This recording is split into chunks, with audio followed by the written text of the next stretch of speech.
pengen punya mobil, rumah, karir meningkat, segala macam.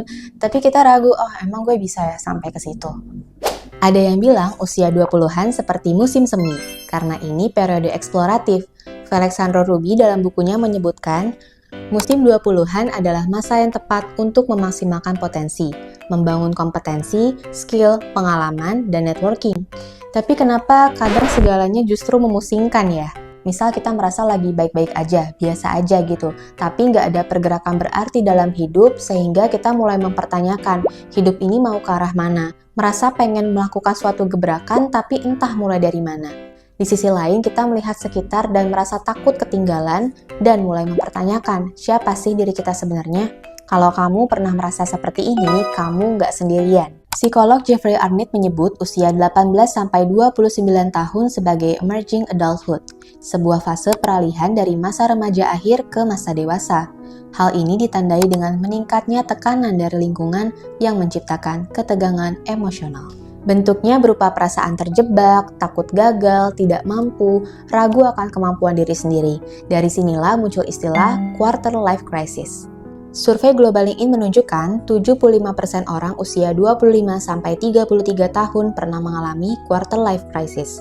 Dari sini kita tahu kita bukan satu-satunya yang mengalami krisis.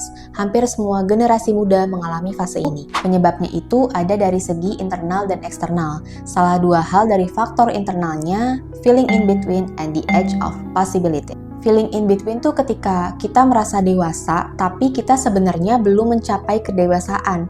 Hal ini ditandai dengan belum mampu secara ekonomi dan belum sepenuhnya bisa bertanggung jawab atas keputusan yang kita ambil. Sedangkan the edge of the possibilities adalah ketika kita dipenuhi harapan dan ekspektasi tentang masa depan. Tapi di satu sisi kita juga penuh keraguan bisa mewujudkan hal-hal tersebut. Faktor eksternalnya bisa karena tuntutan akademis, pekerjaan, hubungan pertemanan, asmara, maupun keluarga. Quarter life crisis ini fenomena psikologis yang cukup kompleks, tapi mari kita tarik dua hal yang berkaitan. Pertama, dukungan sosial dan penggunaan media sosial. Penelitian menyebutkan semakin tinggi dukungan sosial yang diterima, semakin kecil kemungkinan kita mengalami krisis secara mendalam. Dukungan itu bisa dari keluarga, teman, maupun lingkungan sekitar. Yang kedua, penggunaan media sosial.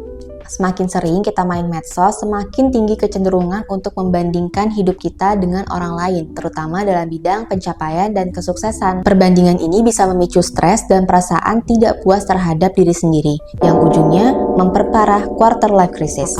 Aku juga pernah merasakan life crisis ini ya. Waktu itu tahun-tahun awal aku bekerja, ada 1-2 hal yang membuat performa aku sangat buruk. Aku merasa salah tempat, segala hal yang aku lakukan salah dan aku merasa sangat bodoh. Tapi alhamdulillah waktu itu aku punya dukungan sosial yang baik, orang-orang pada support, dan aku rasa aku tuh cukup tahu gitu loh minat sama kesukaan aku di mana, dan aku berfokus untuk mengembangkan hal itu.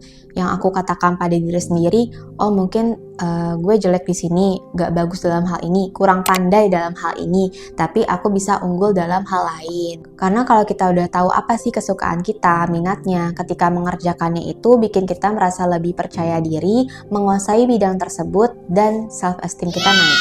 Dan ini tuh ada di penelitian juga loh, self-esteem pada emerging adulthood. Jadi, individu yang memiliki self-esteem tinggi punya kemampuan yang lebih baik dalam menghadapi situasi stres atau sulit.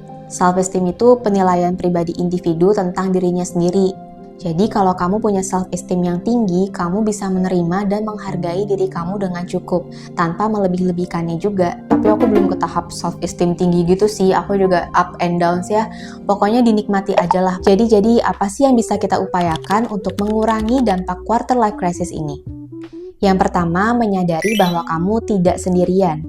Mereka yang sedang dalam rentang usia kamu mungkin juga mengalami hal yang sama.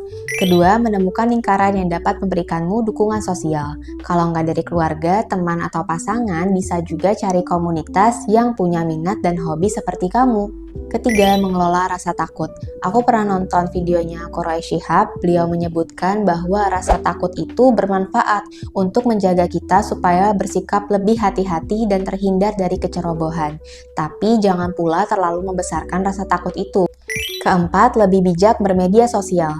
Kiranya kita sendiri nih yang bisa memfilter atau memilah mana hal-hal yang mendorong kita untuk lebih bersemangat memperbaiki diri dan keluar dari krisis ini, mana juga hal-hal yang mungkin triggering kita untuk bersikap rendah diri dan merasa ciut. Video ini dibuat dengan harapan agar kita sama-sama mengerti bahwa kita tidak sendirian. Quarter life crisis adalah fase yang normal dan wajar bagi setiap manusia yang beranjak dewasa. Mari kita percaya ini bukanlah akhir, tapi proses menuju versi terbaik. Kadang kita mungkin ngerasa rapuh, tapi di saat yang sama, kita sedang bertumbuh untuk menjadi manusia yang utuh. Ya, sesulit apapun tantangannya, mari kita mencoba berkembang dengan bahagia. Thanks for watching, see you next video. Dah!